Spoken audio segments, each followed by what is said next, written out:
আরে দাঁড়াও দাঁড়াও, এসে গেছি আমার ননদের বিয়ের রিসেপশনের ভিডিও নিয়ে। তো যাই হোক, শুরু করা যাক। হ্যালো এভরিওয়ান, আমি শ্রেয়া, আর আজকে আমি নিয়ে চলে এসেছি আর একটি নতুন ভিডিও। তো তোমরা দেখতে থাকো। আর কি, প্রথমে যে আমি কেন এত নাচানাচি করছিলাম জানি না, শুধু আমার মাথায় এটাই চলে যে আমাকে প্রতিটা মুহূর্তে এনজয় করতে হবে, ব্যাস। ওসব বাদ দাও, এদিকে তো আমরা এন্ট্রি করেই নিচ্ছি বিয়েবাড়িতে। আর এখানে আমি প্রথমে গিয়ে দেখতে পেয়ে গেছি আমার যে বানানো তত্ত্বসূচি সেটা।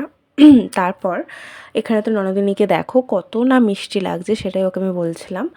এদিকে তো আমি আমার বরকে ধরে বেঁধে এনেছি, এনে ওর সাথে কিছু ফটো তুলে নিলাম, নাহলে ওকে তো পাওয়াই যাবে না ভাই। আর এখানেই তথ্যসূচির ভিডিওটা তো আমি পোস্ট করিয়েছিলাম, তোমরা দেখেছো। আর এই দিদিটা কিন্তু আমার সাথে এসে কথা বলছিল যে তোমাকে আমি ফেসবুকে দেখেছি বা এরকম, তোমার পোস্টগুলো আমি দেখি। আমার তো বেশ ভালো লাগলো দিদিটার সাথে কথা বলে। আর এখানে আমি আমার জাজকে পেয়ে জাজের সাথে একটু ফটো তুলে নিচ্ছিলাম।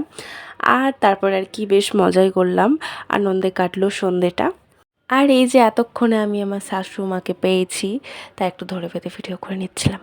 আর এই যে এগুলো হচ্ছে জামাইবাবু। আর তারপর এখানে এটা হচ্ছে আমার ননদের শাশুড়ি, মানে আরেক মা। আর এখানে আমরা তারপর খেতে বসে পড়েছি, এটা হচ্ছে মেনু। দিয়ে এখানে খেয়ে এসে দেখি কি এরা ফটোশ্যুট করছে, তারপর আর কি আমরা বাড়ি চলে এলাম। আমার গলার অবস্থাটা একটু খারাপ, তো যাই হোক, তোমাদের কেমন লাগলো জানি।